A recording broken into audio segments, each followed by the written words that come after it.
So this is a video that I've kind of wanted to make for a really long time. I moved over to London like last year, so I've lived there for the past year, and I just kind of wanted to go through things that I wish I had known and things that people had told me before I moved to London that like just it wasn't like that at all. So let's get to it.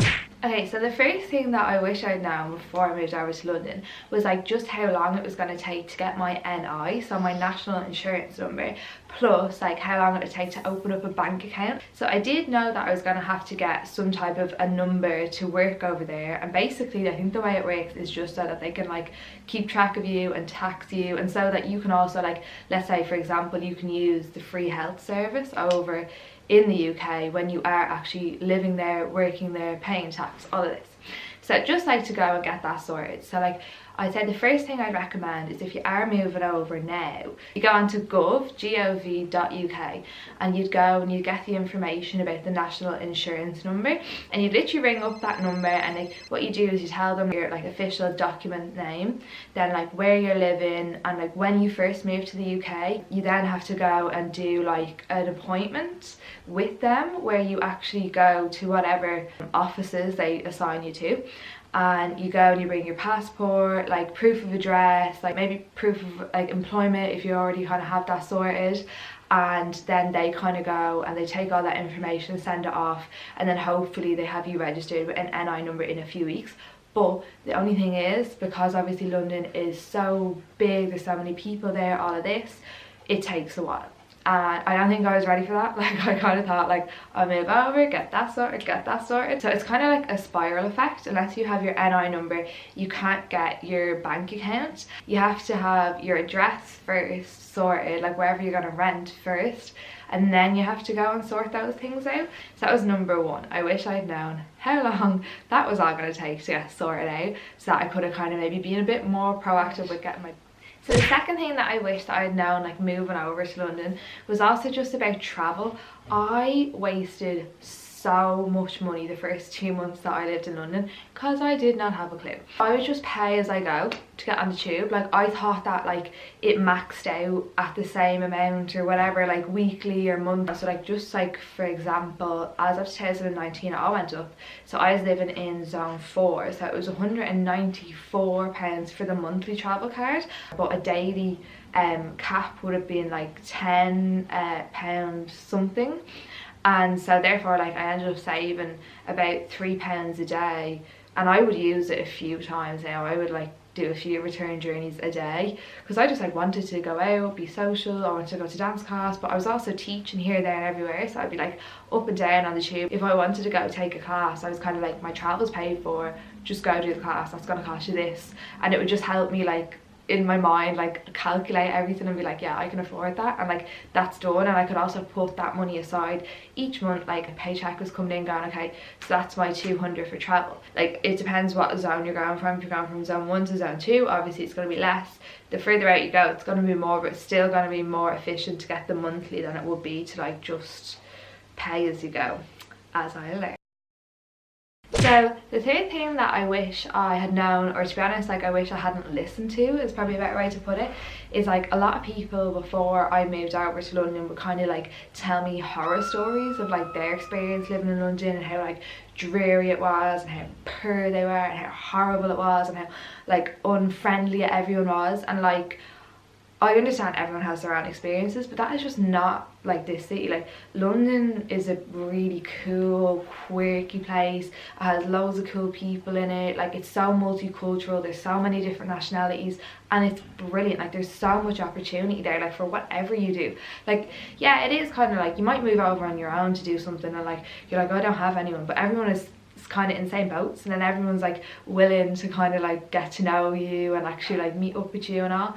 Now I have to say, like because I went over as a performer and like wanting to audition and like to do all of this, I found like a lot of my time was kind of just consumed by like trying to go to classes and trying to better myself and trying to like find out about auditions, and then just working to do that. And like to be honest, like I was happy doing that, like I was fine. Like at some point I was kind of like, oh, it'd be great to kind of like actually make some like friends outside of this kind of world or whatever.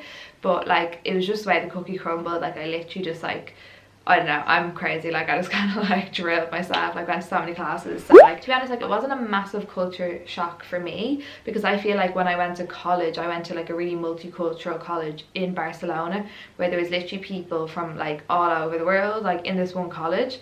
And there were so many different cultures, and like I think that really opened my eyes to like loads of different cultures. And I was just like, this is deadly, like learning different languages, like seeing like, you know, people would tell you like different traditions or whatever from their country, and you just be like, what, like that's crazy, but that's so cool.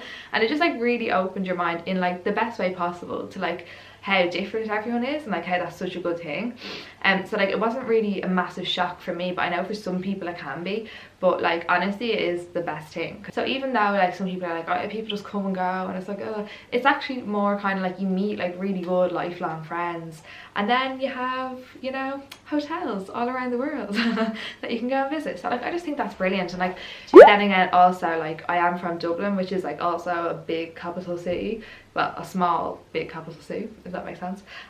So I kind of feel like maybe there is kind of just some similarities, like if you're from maybe the country or like somewhere more rural, maybe like going to a big city like London is a bit of a shock, whereas like I feel like if you're from Dublin, it's not that big of a difference. It's just like there's more people, there's more opportunity, it's a bigger place, there's more going on there.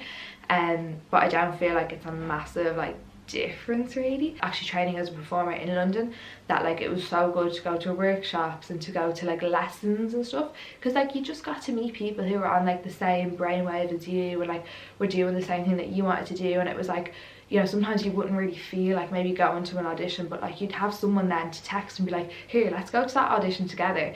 And then like if it didn't go your way or whatever, which like let's be honest, like that's the majority of the time, like you do get caught and you don't get the job, or you get to the end and then you're like, I'm wrecked. Like so then you always kind of have someone there with you to go get a coffee or to kind of like pick each other up or whatever. Like okay, so the fourth thing that I wish I would have known was like what to work as, and like just like what was the best way to make the most money I could, but also be happy, be doing something that like I didn't hate, and then also have the time to audition and to train and to like see my friends and have a life. So when I first moved over, the first thing I did was I started working in a restaurant that was in Covent Garden, and I had literally just gotten to London and I didn't know anything. I didn't know anyone, I didn't know anything, but I knew all about pineapple. So then I kind of thought, okay, I'd better work in the centre, because it would be beside pineapple, it would be like easy for me to take classes, it would be easy for me to do auditions.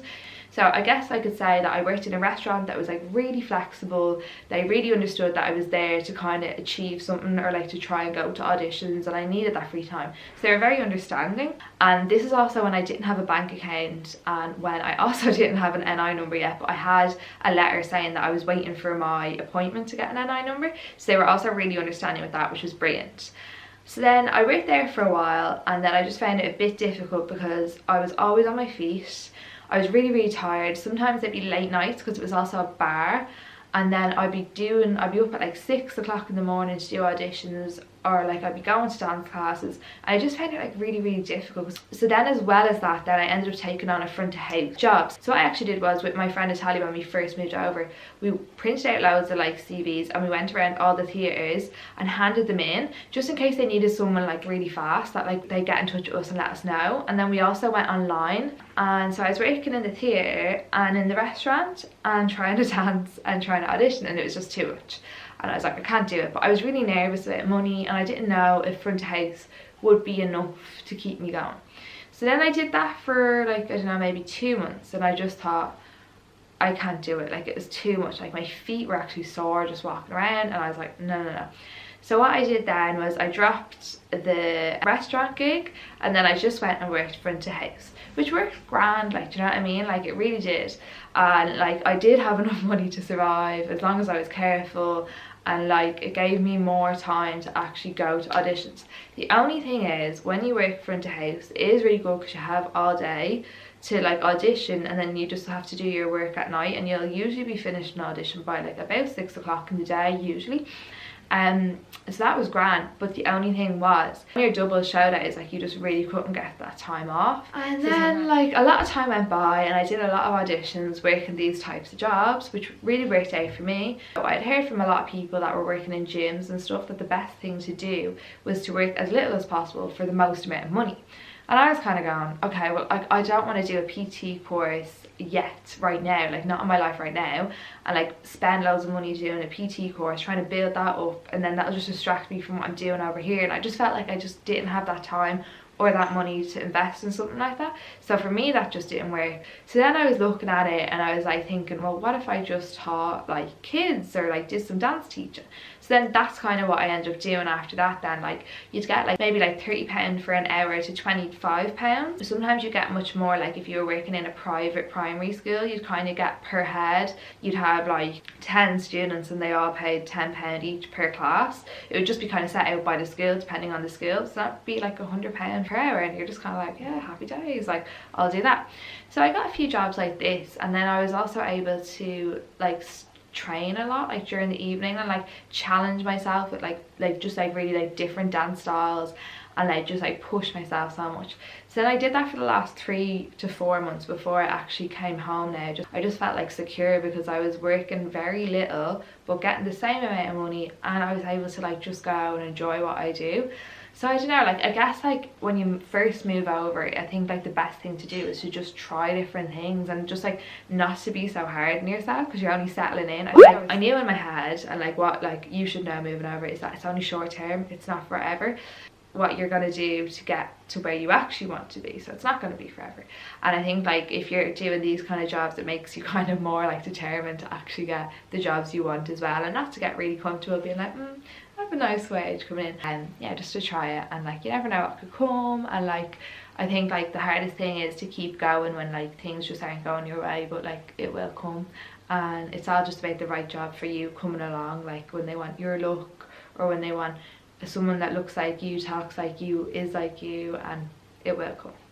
So don't worry, it's there for you. So I think it's all about just like putting your mind in the right place and like just getting on with it. And like sometimes you will have your hard days where you're like, oh, I don't know why I did this. Like I had those days as well, but then I'd literally just be like, right, what am I doing? Like, okay, call up like Natalia, call up Connor, my brother, like call up whoever was around, like, and just like go for coffee and like just like get out of your own head, because like sometimes your own head can be the worst thing in the world. So just to wrap up all my babbling on, yeah, literally I hope you've enjoyed this video, and I hope like there's some like useful information in it, because I just like wish I could have watched a video like this when I was moving over, because I literally was so clueless. And if you have any questions about like what it's like to move to London, like anything that I haven't covered in this, because I didn't want to talk about like everything, but I just wanted to talk about like the core few things that like just like stuck with me from my experience, like just how long it takes to settle in, and like how much like time you actually need to absorb everything.